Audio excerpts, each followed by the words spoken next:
ఈ సంవిధానం పరిరక్షణ ప్రోగ్రామ్ కమిటీది మొట్టమొదటి మీటింగ్ అయింది ఇవాళ. మెంబర్స్ అందరం కలిసి ముందుగా ఈ కమిటీని వేయించినందుకు పర్సనల్గా ఇంట్రెస్ట్ తీసుకొని రాహుల్ గాంధీ గారు ఏదైతే మొట్టమొదటిసారి ఆయనకి చాలా హృదయానికి చాలా దగ్గర సబ్జెక్ట్ ఇది. ఆయన ప్రతి దగ్గర సంవిధాన్ బచావో అంటున్నారు. సంవిధానం పుస్తకం కూడా తీసుకొని పార్లమెంట్లో కూడా చూపిస్తూ ఉన్నారు. ఇది తెలంగాణలో మొదలు పెట్టాలి అని ఆయన ఈ కమిటీని వేయించడం జరిగింది. ఆ కమిటీకి ఆ బాధ్యతలు మా అందరికి ఇచ్చినందుకు ఆయనకి కృతజ్ఞతలు తెలుపుతూ, అట్లనే ఇన్ఛార్జ్ గారు మీనాక్షి నటరాజన్ గారు, ఇక్కడ పిసిసి ప్రెసిడెంట్ మహేష్ గౌడ్ గారు, వీరందరూ మాకు ఈ బాధ్యతలు ఇచ్చినందుకు వాళ్ళకి ధన్యవాదాలు తెలుపుతూ దీన్ని గట్టిగా ప్రజల్లోకి తీసుకువెళ్తామని ఇవాళ ఒక రెజల్యూషన్ పాస్ చేసుకున్నాం. మేము పోయిన 10 సంవత్సరాల నుంచి చూసుకుంటే ఆ రోజుల్లో ఇక్కడున్న లోకల్ అప్పుడు టీఆర్ఎస్ ఇప్పుడు బీఆర్ఎస్ ప్రభుత్వమే కానీ లేకపోతే కేంద్రంలో ఉన్న బీజేపీ ప్రభుత్వం కానీ ప్రతి అంశాలలో సంవిధానాన్ని బేఖాతరు చేయడమే కాకుండా దాంట్లో ఉన్న ముఖ్య అంశాలని తొక్కుతూ వచ్చారు. ముఖ్యంగా చూసుకుంటే వాక్ స్వాతంత్రం అన్నది సంవిధానంలో చాలా గట్టిగా చెప్పింది, ఫ్రీడమ్ ఆఫ్ స్పీచ్. దాన్ని కేంద్రంలో బీజేపీ ఎవరు గొంతెత్తినా కానీ వాళ్ళ కింద ఉన్న కాన్స్టిట్యూషనల్ ఏజెన్సీస్, సంవిధానంతో సమకూర్చిన ఏజెన్సీలు, సిబిఐ కానీ ఎన్ఫోర్స్మెంట్ డైరెక్టరేటే కానీ వాటిని వాడుకొని వాళ్ళని సప్రెస్ చేయడానికి ప్రయత్నిస్తూ ఉన్నారు. అది అటు కేంద్ర ప్రభుత్వం అయితే, ఇక్కడ రాష్ట్ర ప్రభుత్వం అయితే మీ గొంతెత్తడానికి వీలు లేదు అన్నట్టు ధర్నా చౌక్నే లేపేశారు. ఇవన్నీ ఈ కమిటీ వచ్చే ముందే కాంగ్రెస్ పార్టీ కేంద్రంలో ప్రత్యక్ష పార్టీగా పోట్లాడుతూ ఉంది. రాష్ట్రంలో ముఖ్యమంత్రి గారు రేవంత్ రెడ్డి గారు వచ్చాక సంవిధానాన్ని ఎట్లయితే ఆయన పరిరక్షించుకుంటూ వస్తున్నారో ఆయనకు కూడా ధన్యవాదాలు తెలుపుతూ, ఎందుకంటే ఫస్ట్ ఆయన ఏమన్నారు, ధర్నా చౌక్ని నేను ఎస్టాబ్లిష్ చేస్తాను మళ్ళీ తిరిగి అని, దాన్ని మళ్ళీ మన చేతిలో పెట్టారు ధర్నా చౌక్ని. అట్లనే ప్రజాభవన్, అది అక్కడ పూలే భవనే కానీ వాటిని కూడా ఏదైతే వీళ్ళు బ్యారికేడ్స్ పెట్టారో దాన్ని విరగొట్టించి దాన్ని ప్రజలకి అందుబాటులో తీసుకొని వచ్చారు. సో కాంగ్రెస్ ప్రభుత్వము, కాంగ్రెస్ పార్టీ రాజ్యాంగాన్ని పరిరక్షించడంలో ముందడుగు వేసుకుంటుంది అంటే ఇవన్నీ మనకు తెలుస్తూనే ఉన్నాయి. ఇది ప్రజల్లోకి తీసుకెళ్ళడానికి ఈ రాజ్యాంగ పరిరక్షణ కమిటీ అనే ఏదైతే వేశారో ఆ బాధ్యత మేము తీసుకొని ఎట్లెట్లా ఏ విధానాలుగా మేము దీన్ని ప్రజల్లోకి తీసుకెళ్లాలన్నది ఇవాళ చర్చించుకున్నాము. త్వరలో దీనికి కమిటీస్ వేసి మొత్తం రాష్ట్రంలో ఆల్రెడీ జై భీమ్, జై బాపు, జై సంవిధాన్ అన్నది నడుస్తూ ఉంది ప్రోగ్రాము. వాళ్ళని మాతోని ఒక మమేకం చేసుకొని దీన్ని ప్రజల్లోకి తీసుకొని వెళ్ళాలి. ఒక లిస్ట్ అవుట్ చేయడము, ప్రభుత్వం ద్వారా ఏవేవి ప్రోగ్రామ్స్ చేయాలి, మేము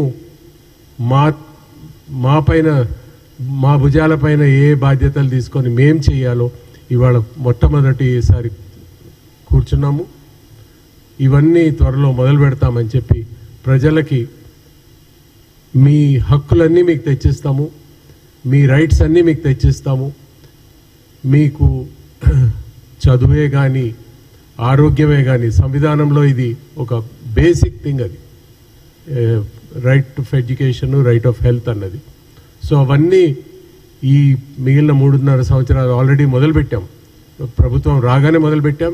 దీన్ని ముందుకు తీసుకొని వెళ్ళి ఇది ఒక దేశానికే ఉదాహరణగా నిలబడేటట్టు ఈ మేం చేసే పని ఇక్కడ మొదలుపెట్టాము తెలంగాణలో, కానీ ఇది దేశానికే ఒక ఉదాహరణగా తీసుకొచ్చి కాంగ్రెస్ ప్రభుత్వము ఎక్కడెక్కడైతే ఉందో అది కాకుండా కాంగ్రెస్తో ఉన్న వాళ్ళ ప్రభుత్వాలు ఎక్కడెక్కడ ఉన్నాయో అది కాకుండా బీజేపీ ప్రభుత్వం కూడా మేము చేసే పనులు తీసుకునేలాగా రాజ్యాంగాన్ని రక్షించేటట్టు మేము తీసుకునేలాగా ఇక్కడ తెలంగాణని ఉదాహరణగా తీసుకొని మేము ముందుకు తీసుకెళ్తామని ప్రజలకి మేము ఒక హామీ ఇస్తున్నాం. ధన్యవాదాలండి.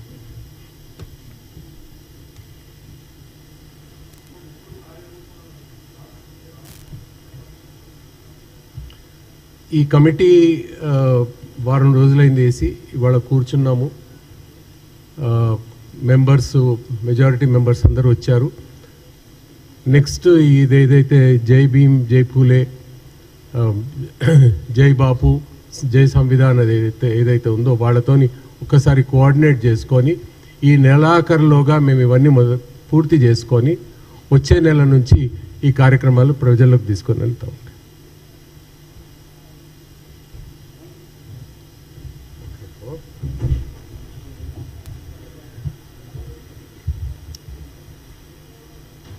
వినయ్ కుమార్ గారి నేతృత్వంలో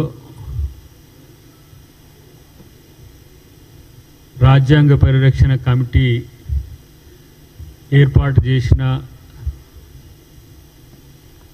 కాంగ్రెస్ పార్టీ అధిష్టానానికి ఈ కమిటీ పనిచేయడానికి ఇక్కడ విధి విధానాలు తయారు చేసుకోవడానికి ఈరోజు ఏ విధంగా చేస్తే బాగుంటుందనే ఉద్దేశాన్ని డిస్కస్ చేసిన అంశాలు పెద్దలు వినయ్ కుమార్ గారు చెప్పిండ్రు. Next extended committee meeting Meenakshi Natarajan గారి సమయము, తర్వాత పిసిసి ప్రెసిడెంట్ గారి సమయాన్ని తీసుకొని గతంలో ఉన్న జై భీమ్, జై బాపు, జై సంవిధాన్ కమిటీలతో కోఆర్డినేషన్ చేసుకొని ఎక్స్టెండెడ్ మీటింగ్ పెట్టాలనే ఆలోచనతోని ఈరోజు మీటింగ్లో వివిధ అంశాల మీద సభ్యులందరూ కూడా మాట్లాడినరు. ప్రత్యేకించి క్షేత్రస్థాయికి ఉద్యమాన్ని ముందుకు తీసుకుపోవడానికి ఏ విధంగానే సూచనలు వచ్చినప్పటికి కూడా ఈ సందర్భం రాజ్యాంగ పరిరక్షణ ఎందుకు వచ్చింది, దాని యొక్క ప్రాధాన్యత ఎందుకు పెరిగిందనే అంశం మీద విస్తృత చర్చ జరిగింది.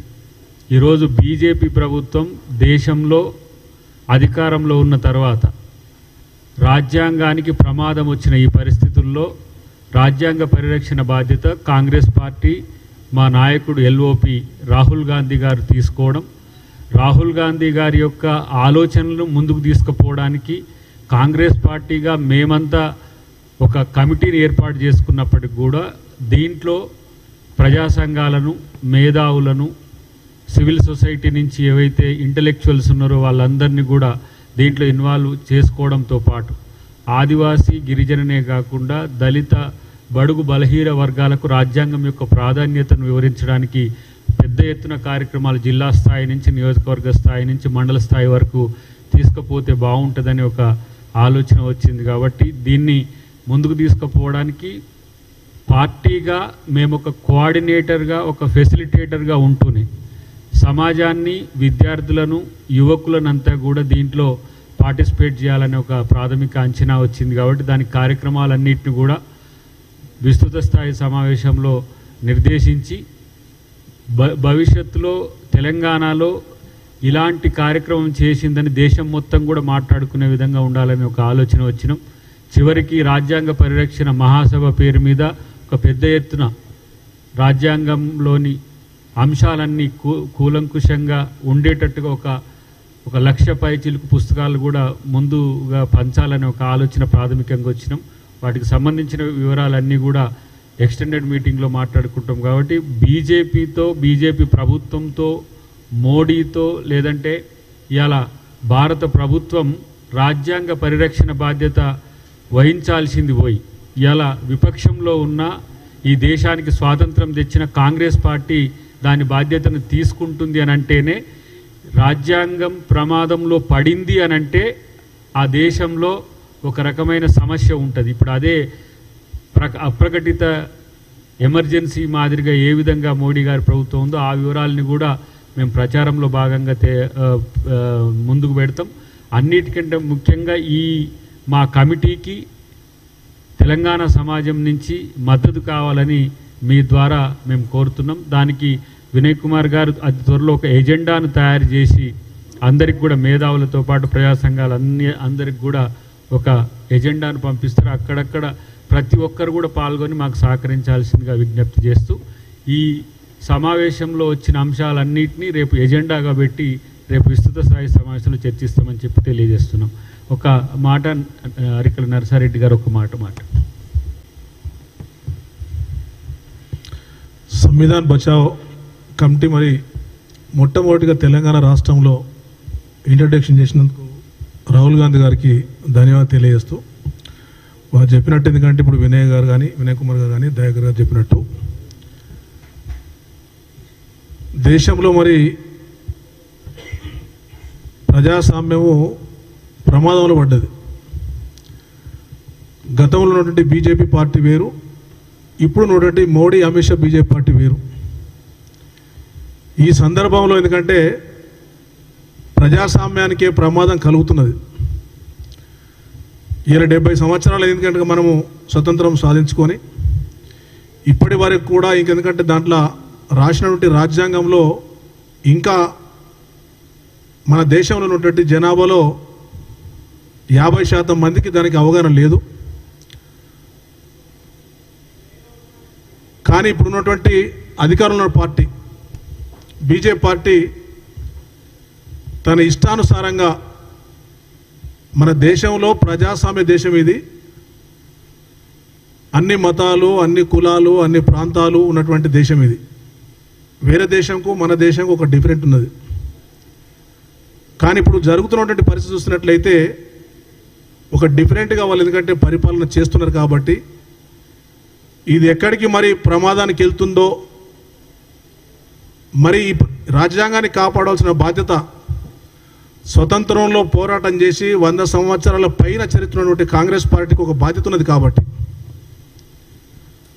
ప్రజలకు మనం ఎందుకంటే రాజ్యాంగంలో ఉన్నటువంటి విషయాన్ని ఇంకా కూలంకషంగా మనకు ప్రజలకు తీసుకెళ్ళి ప్రజల్లో ఒక చర్చ తీసుకొచ్చేసి ప్రజాస్వామ్యాన్ని కాపాడాలని చెప్పేసి కాంగ్రెస్ పార్టీలో అన్ని వింగులు ఉన్నట్టు ఒక కొత్త వింగు, ఎందుకంటే మనం కూడా దీని మీద అవగాహన కల్పించాలంటే ఒక కొత్త వింగు కావాలని చెప్పేసి ఆలోచన చేసినటువంటి రాహుల్ గాంధీ గారు తెలంగాణ రాష్ట్రంతోనే మొట్టమొదటిగా ఈ కమిటీ వేయడం జరిగింది.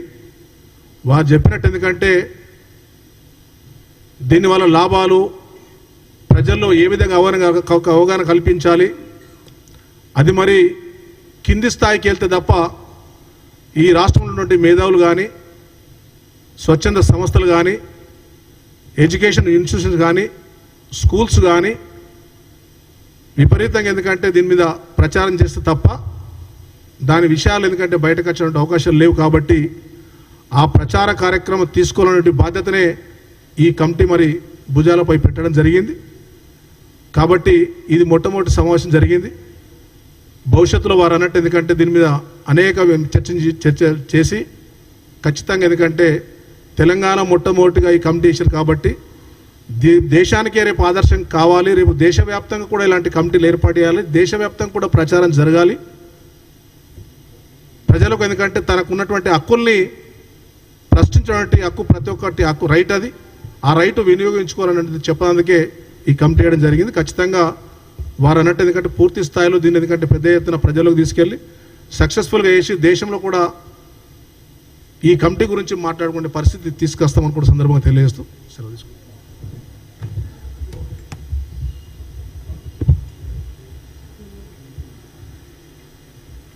సంవిధాన్ బచావో కార్యక్రమాన్ని దేశంలో తీసుకొచ్చినటువంటి గౌరవ రాహుల్ గాంధీ గారికి, అటు జాతీయ రాష్ట్రీయ నా కాంగ్రెస్ కుటుంబానికి నిజంగా ప్రత్యేక ధన్యవాదాలు తెలియజేస్తున్నాం.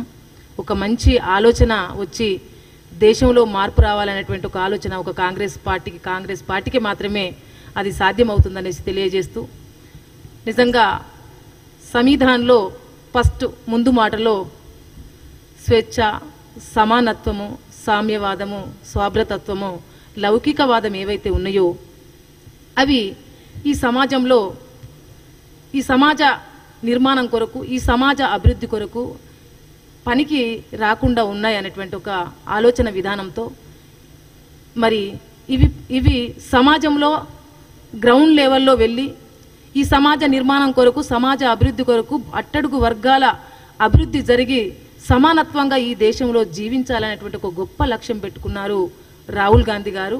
అందుకనే అట్టడుగు వర్గాల ప్రజలు ఈ దేశాన్ని పరిపాలిస్తే ఈ దేశ అభివృద్ధి జరుగుతుంది, ఈ దేశ సంపద ఉంటుంది అనేటువంటి ఒక గొప్ప లక్ష్యంతో మరి రాహుల్ గాంధీ గారి ఈ నిర్ణయం తీసుకోవడం అనేది చాలా సంతోషకరమైనటువంటి విషయం.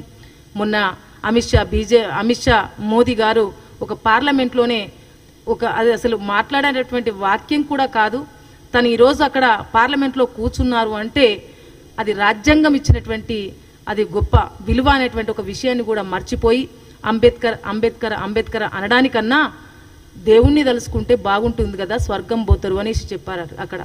అంటే ఈరోజు అంబేద్కర్ రచించినటువంటి రాజ్యాంగాన్ని కూడా తీసేసి ఒక రాజరిక పాలనను ఇక్కడ పునరుద్ధరణ చేయాలనేటువంటి ఒక వాళ్ళు అనుకుంటున్నారు. కానీ అది కాకుండా దాన్ని తిప్పి కొట్టడానికే మేమంతా కూడా ఒక కంకణ బద్దులమై ఐక్యంగా గ్రౌండ్ లెవెల్లో దేశం మొత్తంలో సబ్బండ వర్గాలు సమానత్వంగా జీవించడానికి మేము పనిచేయాలనేసి పూనుకున్నాం.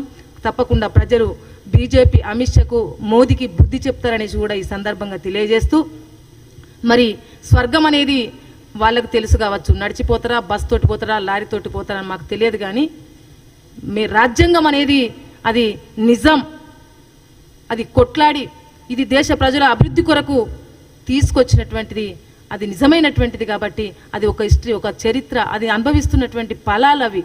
కాబట్టి అది మేము నిజమనేసి, రాజ్యాంగం అనేది నిజం, స్వర్గం అనేది మాకు తెలియదు, మీరు చూపించండి అనేసి మేము ప్రశ్నించడానికి, అడగడానికి, గొంతెత్తి ముందు నడవడానికి, ప్రజలను చైతన్యవంతులను చేయడానికే మాకు మరి రాహుల్ గాంధీ గారు ఒక బాధ్యతనిచ్చారు. కాబట్టి తప్పకుండా ఆ బాధ్యత నెరవేర్చడానికి ముందుకు వెళ్తామనేసి ఈ సందర్భంగా తెలియజేస్తున్నాం.